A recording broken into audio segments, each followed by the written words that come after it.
All right, Kevin back with you for another episode of the $1 Million Relationships Podcast. And today I'm here with Joseph Scaretta. Joseph, welcome. So awesome to have you on the show today.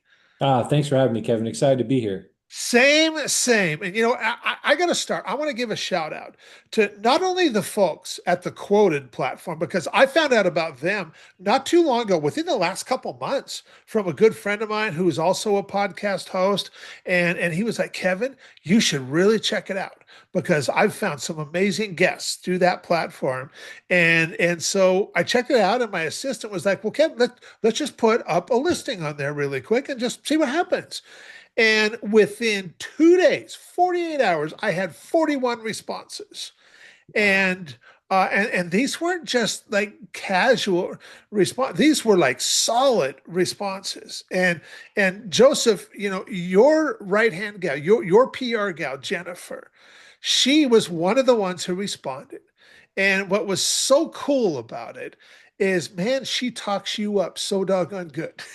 And she was like telling me how, Kevin, this is why I believe that Joseph would be such a great fit for your podcast. And he's definitely somebody who places a high value on relationships. And she gave me an example of that. And I'm just like thinking to myself, dang, I definitely want to talk with Joseph and get to know him a little bit. And so you and I did that. We've already had another conversation, and it's been really cool to see just what transpired so organically from our initial conversation and stuff. And so now I've really been looking forward to this. And I just want to start off, by turning it over to you, Joseph. And so we can set a little bit of context here. And I want to be able to, have you share about, what it is that you guys do, who you serve, what inspires you most about the work you guys do and the impact you're making in the world through the company, and also some of the background story of how did you get here. And I know that's definitely not a nice succinct question, but I want to give you a little bit of leeway because we're just going to have a heart-to-heart conversation here today, and you're just going to kind of share what you feel led to share in regard to all that. Excellent. That'd be great. Love to share my story and share a little bit Yeah. more about me and our company and what we're doing. So I think for me, most importantly, you know, who we serve today, right? We've created Mason Made, which is our platform company. It's a holding company that focuses on really facilities management and I would say commercial services across the U.S. and I would say. For us, my background really falls into facilities management. I've been in it for over 20 years in construction renovations. Really, the ethos behind building Mason Made, which is our holding company, is to focus on key areas and gaps in the industry that we found in partnering over the last, 2 decades within the industry. And so really it focuses on three verticals. One is really data and technology and information. The next one is really focused on some key specialty trades. And the last vertical is focused on software. And so we Okay. found these as three big gaps. And really the thesis behind Mason Made is focusing on data to support aging infrastructure. And again, leveraging the backbone of the country in supporting the blue collar workforce, right? That entrepreneurial, vendor out in the field that's looking to grow their business. Yeah. So it's really exciting for us. And what we've built and what we're building is going to really be monumental change to the industry. So, Joseph, what is your vision for this going forward from here? I would say my vision for Mason Made is really to build in these three verticals true disruptor tendencies to really drive change to really better the industry, right? I Okay. think what we've seen in our industry, there's a couple of existential threats. I would say knowledge and information is important. Uh-huh. I would say aging infrastructure and how we're going to maintain it and how we're going to classify that data that we're capturing and what we're going to use it for and how we're going to use it to leverage how we repair and fix, any type of asset in the field, and then really just the software behind it. And I think being able to leverage all three of these verticals will help us to really drive true disruption in the industry. Yeah. Yeah. So how? give us some of your background. What was your first entrepreneurial venture, Joseph? What was your very first entrepreneurial venture? It's it's funny. Our first adventure or my first adventure as an entrepreneur was, I met my current business partner today at a small retail construction firm. I Okay. would say it was, pretty small, probably 10 or 12 people. I had left the retail operations side. My partner came from the contractor side, and we got put on a team together. I was more the development background. He was more the operations. So I would say I learned the stock and trade from him. Okay. And we worked there for a period of time. And then, because we were young and I think a little naive at the time, we said, hey, what we're spending all this time. We're coming in at 6 in the morning, leaving at 9, 10 o'clock at night. We started taking over certain processes, everything from running our own job sites to doing billing with the team and everything else in between the process. And we said, why don't we just go out on our own and do this for ourselves? So we started looking at desks at Staples around the corner from the office. That's how it all kind of started. And we said, you Uh, know what? I think it's time for us to make that transition. So my partner, I'll never forget, I was the running joke is he picked me up after he had left the corporation. A couple weeks later, he had picked me up in his red Honda Civic, and we drove off in the sunset together, all the way over to our first company, Empire, that we built up, significantly over, call it a 9 year period to around 42 million in revenue. And it was really exciting because I think we focused on repair and maintenance, like I touched on, carpentry, electrical, plumbing, handyman, and then also focused on capital renovations, smaller projects that a larger GC couldn't handle and couldn't be economical, but multi-scope, multi-trade projects that a smaller single trade maintenance company couldn't handle. And we found these two gaps in the industry, and we started to focus on really giving clients solutions versus just being a tradesman yeah. and leveraging this vendor network, and we started to become that trusted advisor. And for us, being able to offer solutions to a client and build relationships and partnerships, that really accelerated the growth of our business. Yeah. At Yeah. the time we were doing that, we also focused on elevating our team, and I'll tell you some stories about that later. But really focusing on leveraging, our team to really help them to elevate inside our company. At the end, when we sold our first company to private equity, we were at probably 100 plus people in the organization, but we had coordinators that started with us that ended up as director level employees. So really being able to grow together, which Yeah. was really exciting, and, Yeah. and part of what inspires us to go forward today. Um, we left the private equity group that we partnered with probably 5 years after the partnership and started our next firm. Similar trades and similar industries, but really focused on expanding those industries to anybody that had multi-sites, but more essential services. You look at like landlords that invest in their infrastructure instead of just simple retail, which is where we started and cut our teeth. We got into light medical, so more like urgent care, medtail. Okay. These are companies that weren't as cyclical or didn't have any type of volatility in their buying habits, right? Really invested in their businesses. We focused on warehouse storage. We focused on bank retail finance. We focused on discount retail. Uh, all these different industries that had multiple sites that would leverage a partner like us. And we found significant growth. And we took all the experience that we got, as operators or as entrepreneurs, you learn to run your business by feel. And what we did was we took that feel and also we learned from private equity how to really use the KPIs and metrics and the data. And now we've put that all together to create our second company at CS Hudson. And that's what we did. And so we went into that, armed with not only our entrepreneurial expertise, our touch from being in the field, but also this KPI metrics and data-driven decision making that we were able to meld together to really make the best decisions and help our clients make the best decisions as we grew our business. We started to grow that to a certain level, and we had gone through the pandemic. Luckily enough for us and the customers we had and the team that we had, we were able to keep a large portion of our team both employed through the pandemic, but also any of the ones we furloughed, we brought a large portion of them back. Okay. Um, and what we were doing, because we were considered essential services, we were able to run in certain periods of time where others weren't able to, because we were able to keep these key essential service locations open, right? We even got into doing, COVID pop-up tents, right? To being able to do like a pop-up site for COVID testing. So we got Gosh. into those during the pandemic. We got into, antibacterial cleaning stations. So really being able to diversify into those areas. But as we built CS Hudson, we decided we wanted to either partner with someone to bring in a couple key services that we used to, basically refer out, like we touched on, the referral network's really important, or what was our path to get to 100 million in revenue and how we were going to do that.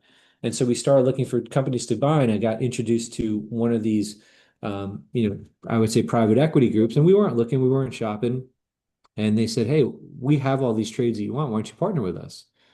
So I had gone through private equity the first time, probably not the great experience. The second time was much better because I knew the questions to ask, and it was a great partnership. I think the one thing I learned through that process was um, partnering with private equity, knowing the right questions to ask, but also having the discipline to know that sometimes when the vision doesn't align with where you see it going, being able to move on and continue to blaze your own path. And that's what I did this next round with Mason Mate. We were able to really elevate our team with us. We took two of our former employees that started with us or teammates at Empire. We made them partners at CS Hudson, which was great. That was exciting, right? You get to see the entire growth of those team members. And then moving on to Mason Made, which is where we are today, we're taking again another iteration of what we learned from private equity and what we learned throughout our careers. And we're using that as a tool to give back to the community, but also to help support these smaller blue collar entrepreneurs in these key trade areas while giving the clients what they need in the marketplace, these multi-site business operators. Yeah. Yeah. Wow.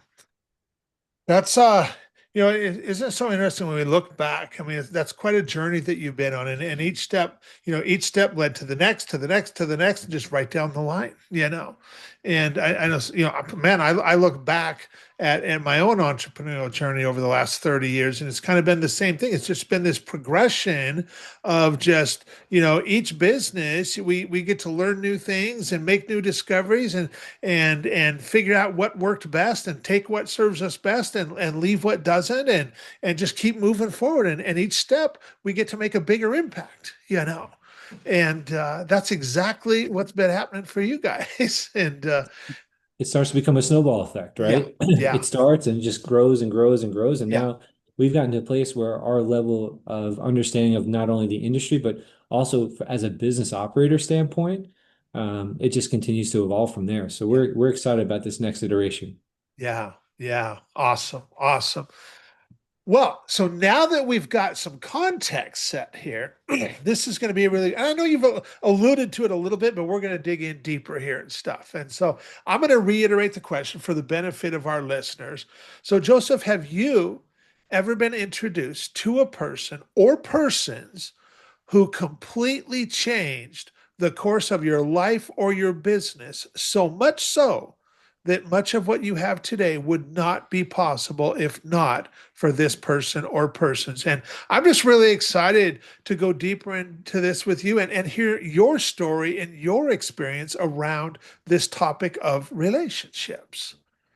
No, I'm actually excited to talk about that. I think for me, first and foremost, relationships and referrals and partnerships have gotten us to where we are today, right? Myself, I'm very big in networking, building partnerships and referrals and relationships.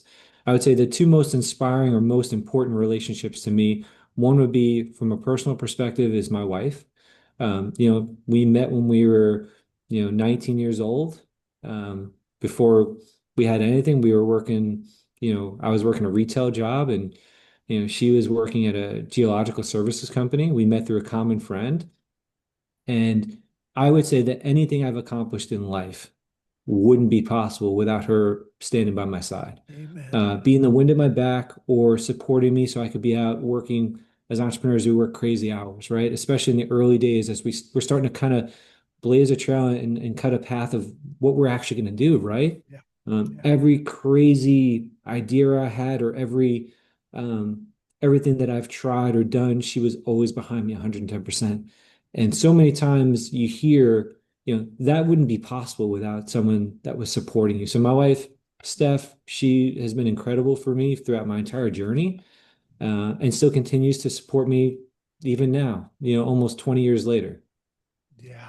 That's So awesome. That's by awesome. far, by far not possible to do anything I've done, or continue to do without her support, both raising our kids, as a stay-at-home mom. Now she's back in and working professionally. She went back to school and became a nurse in the CTICU.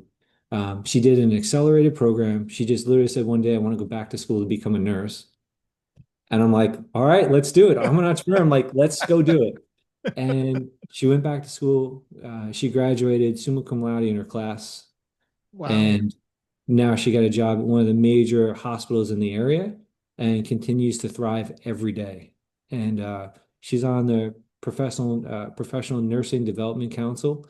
Um, she's also running the Professional Development Council as a co-chair. I mean, she continues to evolve and again be the top at her practice. And so I'm super proud of her.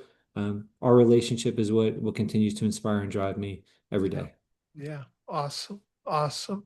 I'll tell you, I I am so 100% with you. I mean, my wife and I will celebrate our 20th anniversary next month, and I can assure you that without her by my side all these years, I wouldn't be where I'm at either. I wouldn't be doing. I mean, man, it's just having the support of just somebody that just has got our back and puts up with us being an entrepreneur. Course. And The so, the crazy hours, the highs and the lows, yeah, yeah, there's a lot to unpack there. And for someone that could be able to stand the test of time and support you either way, yeah, good, bad, or indifferent, I mean, that's who you look for and that's who you need in life. And yeah, and having that has been all the difference in the world. yeah, yeah. And you have somebody else that you want to honor too. I do. I would say on the professional side would be my partner Moses. Okay. You know, I would say he taught me an industry I knew nothing about. I came with having the ability to sell and grow business and grow relationships. Um, but I came from the retail operations side. I didn't know anything about construction, renovation, this industry, right? And I met him at this small company, and we just took a chance on each other. I would say so many people are down on partnerships in business. You always hear all these articles in these different magazines where it says, do it by yourself, don't have a partner. I would tell you the right partnership in business helps accelerate things tenfold. Yeah. And honestly, it helps on those days where you need someone to bounce something off of. It helps on the days where, especially if they have a complementary skill set, where you just know where you're not strong and you have a partner there that can just dial it in and drive forward. Um, all that matters. And I think a successful partnership, to me, I always say, use the term we operate in the gaps. One of the gaps is our partnership because so many people don't believe in partners, and I do. I would say the success we had at our first company, second company, and now that we're driving at Mason Made is only made possible by my partner and my partnerships now at Mason Made, right? I have multiple partners within the organization, same thing at CS Hudson. Um, One of the keys I used to always tell people when we first started going out, um, first client we ever went out and pitched to, my partner and I, we met with Borders bookstores. Okay. And I knew nothing about it. They asked for a meeting. We just started working on the account. This is a long time ago. This is I mean, back when Borders was a powerhouse. And we went out there to meet with these guys and we started doing, 20, 30 service calls a week. And we're out presenting. I thought we were just meeting one guy in a conference room. There's 15 people in this conference room. And Wow. I'm like, I had never presented like that before. So we're presenting what we can do and how we can do it. We have a sponsor internally that's helping us to try to move and grow with them. And Mo and I developed this strategy as like, hey, any technical questions, just pause for a second. I got that. Any more strategic, like development, customer service questions, you got it. And that's how we tackled the meeting. Okay. One of the guys threw us a curveball when it came to a technical plumbing question at the time that I didn't have the answer to. And Moses just jumped in and crushed it. And so that's how we used to always present. He would Yeah. cover the things I couldn't, and vice versa.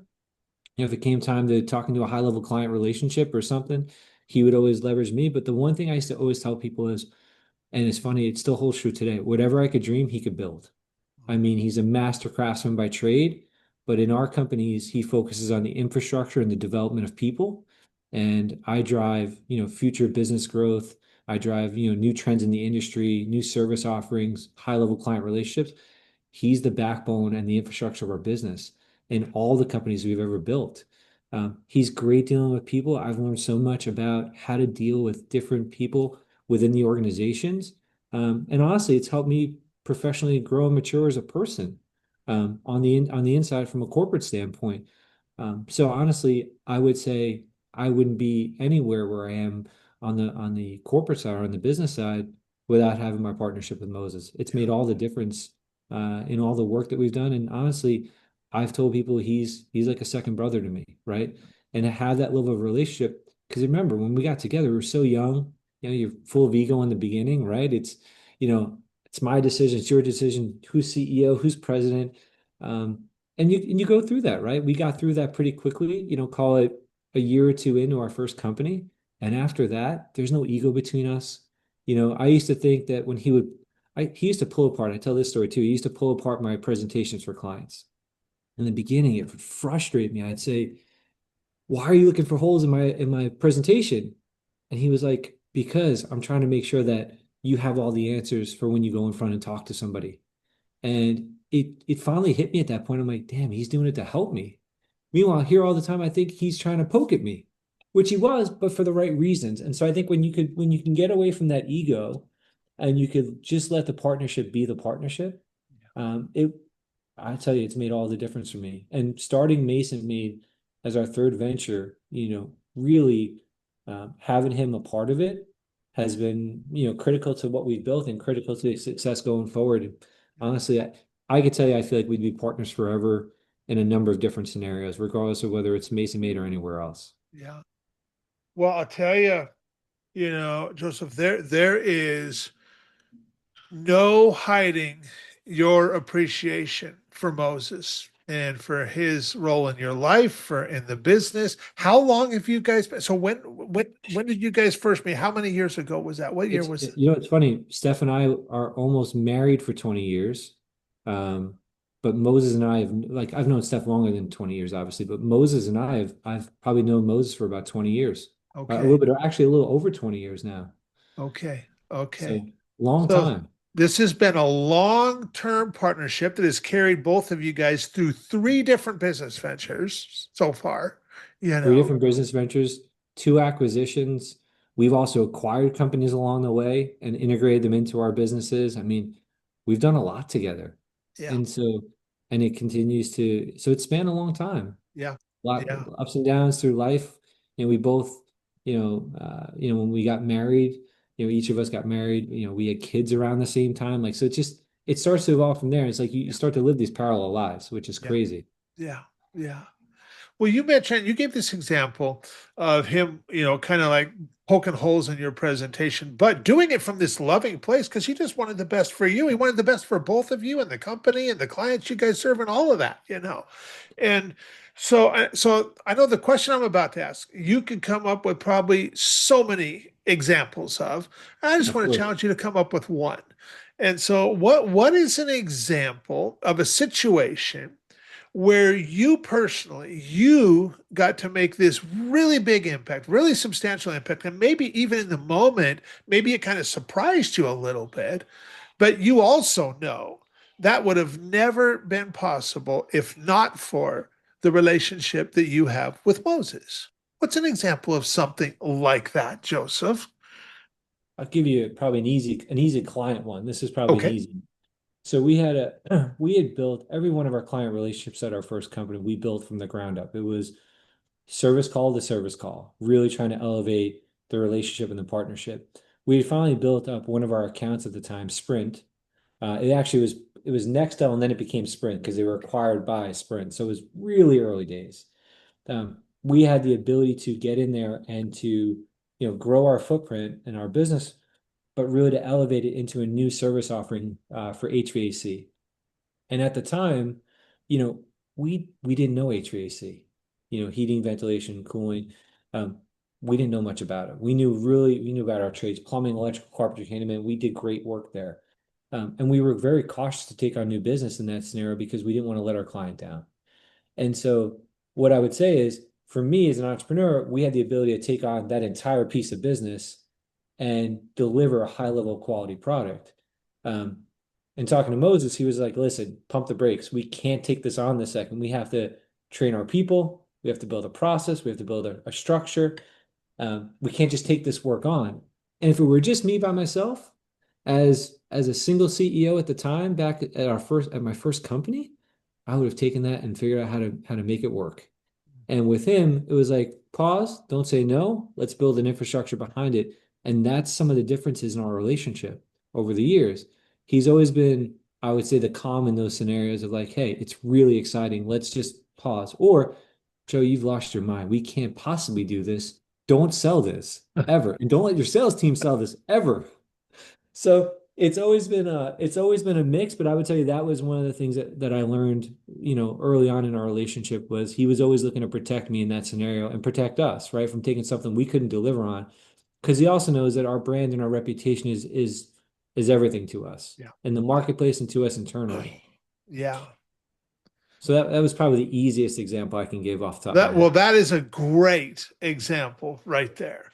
And I want to thank you so much for taking the time to have this conversation today. And for anybody who's listening to this right now and thinking to themselves, dang, Kev, man, I really like Joseph. I love who he is. I love how he shows up. And maybe there's even some folks thinking that, like, man, it might be worthwhile. There might be a good conversation to be had here and stuff. They might want to follow up with you. What's any resource, any websites we can share to include with the show notes here so people might follow up if they want to? No, I appreciate that, Kevin. I would say, reaching out to me on LinkedIn is probably the easiest, Okay. or going to our website, which is masonmade.co, not Okay. .com, .co. .com, I think, is cookies these days. So take a look, but Okay. .co. And reach out to me, and I'm always pretty open to connect. I like building relationships. I also like giving back at an entrepreneurial level. You've seen over the years that I've worked with a number of entrepreneurs as they've wanted to start or grow their businesses. And so I'm happy to connect up and just share some advice on mistakes we made along the way, maybe help you to step over a few of those over the way. Yeah. Any last thing that you feel led to share, Joseph, before we call it a wrap? For me, the one thing I would share is, you know, I think it's always about building a strong legacy around what you give back to the community. I think the legacy that we want to leave behind and my focus for the future is one, helping to elevate those around you. I think that's really important. And you'll see even through Mason Made, some of the folks that have grown with us, someone like Desiree Russo along the way, who started as a coordinator coming in, or Todd Bernstein, who became a partner at CS Hudson, our last firm. I think that's important. So elevating the folks around you. I think two, giving back to the community and focusing on, we do commerce in these communities all across the country. And I think it's our duty and our responsibility to give back. So I think elevating the folks around you, giving back to the community, I think it's our responsibility. And really, I think with this iteration of Mason Made, something cool to leave behind is that we're really helping these small blue collar entrepreneurs through some of our vertical companies to help grow their businesses. And I think that's really exciting, especially in this blue collar environment. It's an amazing opportunity for us to give back to those out in the field, Yeah. that want to become the next round of entrepreneurs. So Yeah. excited to do that, and excited to continue to grow Mason Made and focus on That's the future. that's awesome. Well, my goal with this podcast is has always been the same, right? Since we launched it 3 years ago. It's twofold. I wanted to give you, the guest, the opportunity to just honor a person or persons who's been just so valuable, so instrumental in your life, in your business. And on the other side, for the listeners who are also entrepreneurs, founders, and CEOs, I just want to use these stories to inspire them to place an intentional focus on just creating more real, meaningful, rewarding, and profitable relationships in their own lives. And Joseph, with your help today, we certainly delivered on that. And so, thank you so much. I really appreciate it, and really appreciate you. And I'm excited to get this out there and share it with a lot of other folks. No, I appreciate the time, Kevin, and thanks for having me on the show. And I'm looking forward to sharing this, and staying in touch for sure. Absolutely.